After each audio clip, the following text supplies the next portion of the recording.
ใหญ่บ่โตมีโตเพียงแต่2-3 หน่วยคนขายก็แจ่มใสสดสวยคนขายก็แจ่มใสสดสวยขายร่ำขายรวยเขาแห่กันมากินคอยกะบ่ยอมไผสนใจจำต้องไปถึงที่เห็นยามกินนะคอยกะบ่ได้นอนยามนอนนะคอยกะบ่ได้กินได้ยินเขาลือแม่ค้าตาหวานได้มาเห็นแล้วต้องติดอกเลยยกมาเป็นปัญหาสำคัญหัวใจมันสิ่งอยากเบิ่งหอยยิ้มทุกวันหัวใจมันสิ่งอยากเบิ่งหอยยิ้มทุกวันเจ้าผู้คนขยันขอเงินนำได้บ่น้อโอ้แม่ค้าตาหวานขอทานนะกับน้องได้บ่เมื่อใดหากได้น้องเป็นหมอเมื่อใดหากได้น้องเป็นหมอจะมาสร้างก่อขาดน้อยซอยลาง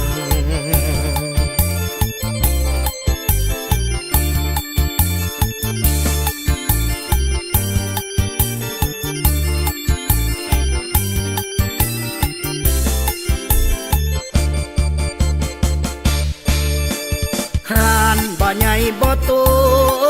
มีโตเพียงแต่2-3 หน่วยคนขายก็แจ่มใสสดสวย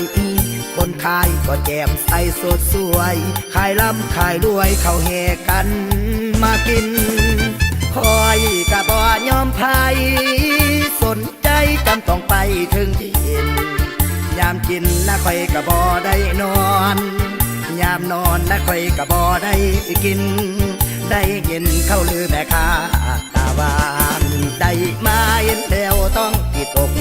เลยยกมาเป็นปัญหาสำคัญหัวใจมันสิ่งอยากเบิ่งหอยยิ้มทุกวัน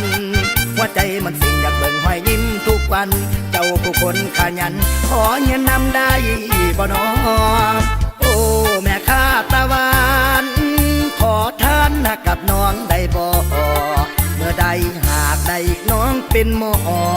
เมื่อใดหากได้น้องเป็นหมอจะมาสร้างก่อขาดน้อยซอยลาง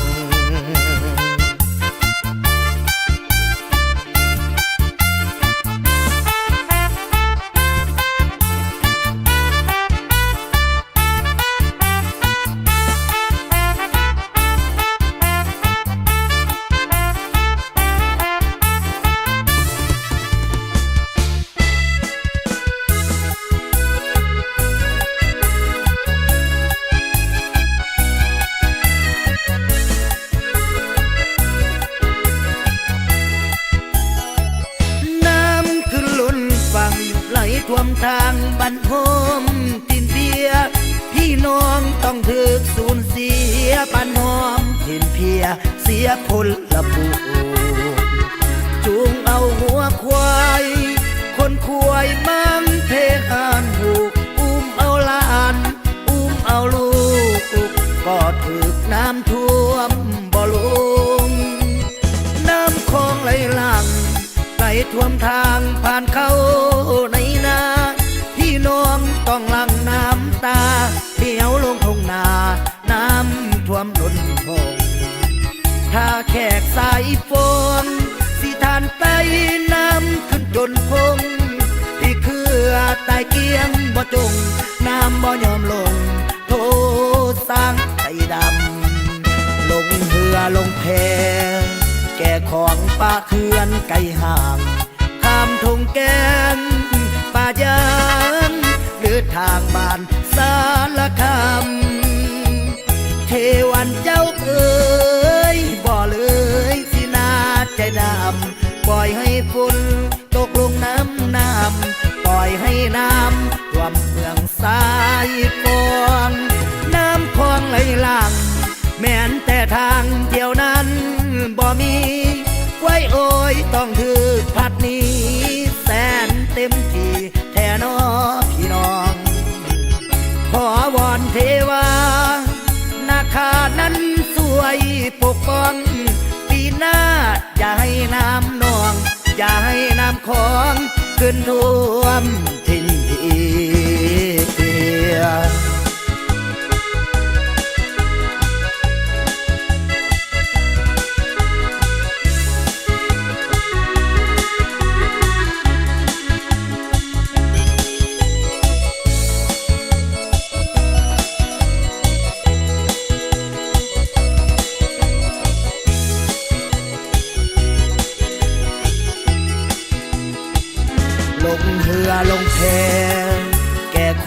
ป่าเถื่อนไกลห่างข้ามทงแก้มป่ายางเดินทางบ้านสารคามเทวันเจ้าเอ๋ยบ่เลยสินาใจดำปล่อยให้ฝนตกลงน้ำปล่อยให้น้ำท่วมเมืองสายกองน้ำคลองไหลหลัง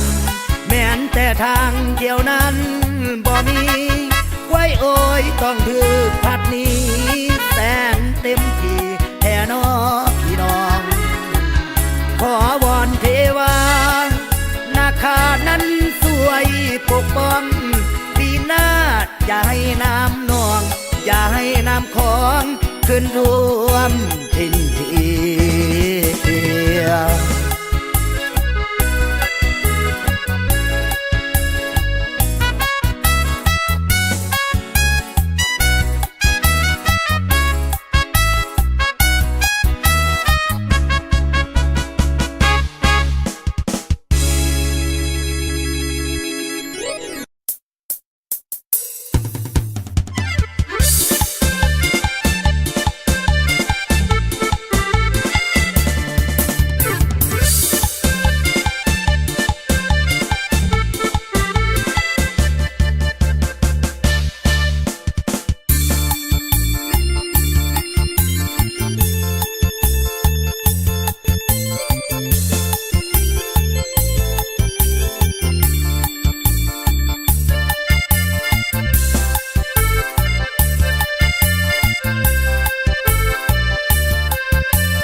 มาแล้ว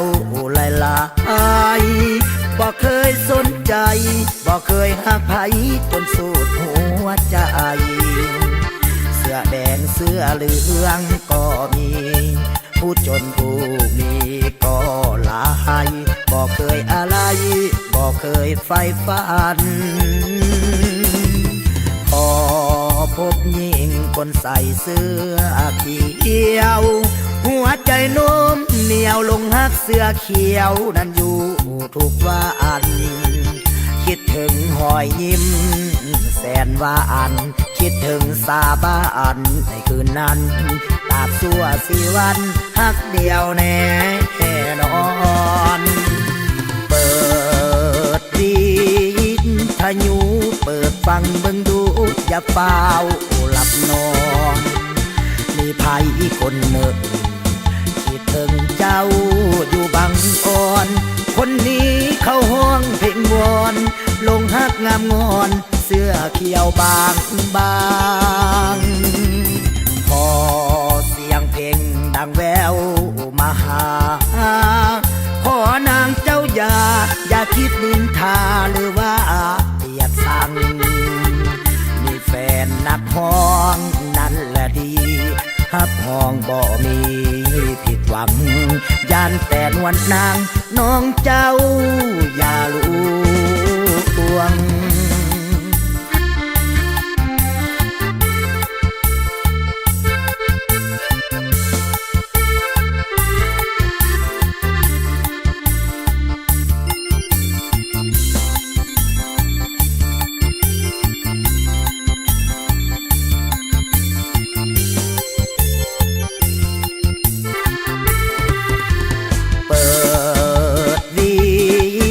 ทยุเปิดฟังเบิ่งดูอย่าเฝ้าหลับนอนมีภัยคนหนึ่งที่ถึงเจ้าอยู่บางอ่อนคนนี้เขาห้องเพลงวอนลงหักงามงอนเสื้อเขียวบางบางพอ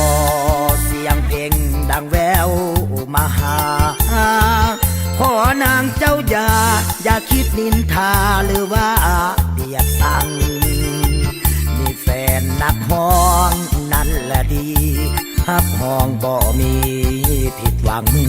ย่านแต่นวลนางน้องเจ้าอย่าลวง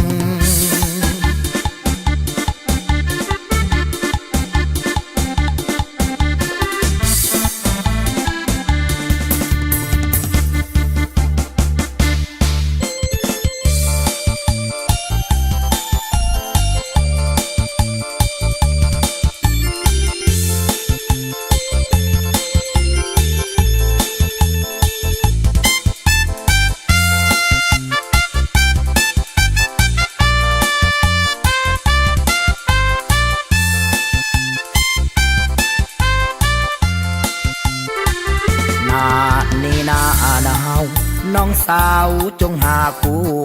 ครอง แต่งงานเถิดน้องบ่ต้องอดใจนอนหนาวหรือยังคอยท่าไฟหาถึงเดือนและดาวอย่ามัวเลือกเลยน้องสาวยันเจ้าบ่มีคู่ครองถึงเดือน12ได้น้องมาเป็นคู่ครองอายคงสมปองพาน้องเที่ยวบุญทาดหลวงขอนางเจ้าอย่าไฟหาหนทางล่อลวงให้อายต้องเป็นบาปวดย้อนลงคำลวงพันแต่แฟนนักพงนวลน้องคงบ่ต้องการเป็นแฟนทหารข้าราชการเจ้านั้นบ่แลหรือเจ้าฝันไฟใจอยากเป็นย่าแม่อยากเป็นแฟนของเท่าแก่เบิ่งโตได้แม่อย่าเลือกลายมัวเลือกอยู่นานเลือกสันว่าจนว่ามีถ้าเลือกได้ดีอ้ายนี้ก็แสนดีใจย่านน้องเลือกคือผู้ชายที่มีหลายใจหับห้องต้องนั่งห้องให้อย่ามัวเลือกหลายจะอกตรม